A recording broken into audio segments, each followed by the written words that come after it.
ఏంటి ఇంకా సబ్స్క్రైబ్ చేసుకోలేదా? సబ్స్క్రైబ్ చేసుకొని బెల్ ఐకాన్ కొట్టేసేయండి. ఈసారి ఎలక్షన్స్లో బీజేపీకి 370 సీట్లు వస్తే ఏమవుతుందో తెలుసా?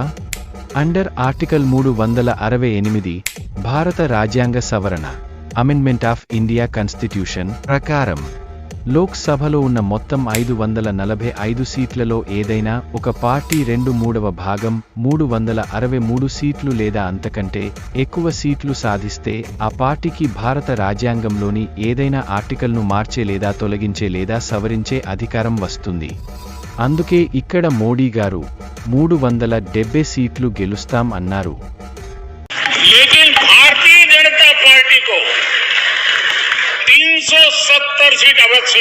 భారత్ లోక్ సభలో ప్రత్యేక మెజారిటీ మెంబర్ ఈ 370 సీట్లు. ఈసారి బీజేపీ 370 సీట్లు గెలిస్తే ఖచ్చితంగా కొన్ని పెద్ద నిర్ణయాలు తీసుకుని రాజ్యాంగంలో మార్పులు తీసుకొస్తామని స్పష్టం చేసింది. మరి ఈసారి బీజేపీకి ఎన్ని సీట్లు వస్తాయి అనుకుంటున్నారు? అలాగే మన రాజ్యాంగంలో ఎలాంటి మార్పులు వస్తే బాగుంటుంది అనుకుంటున్నారు? కామెంట్లో చెప్పండి. అలాగే ఈ వీడియోకి ఒక లైక్ వేయండి.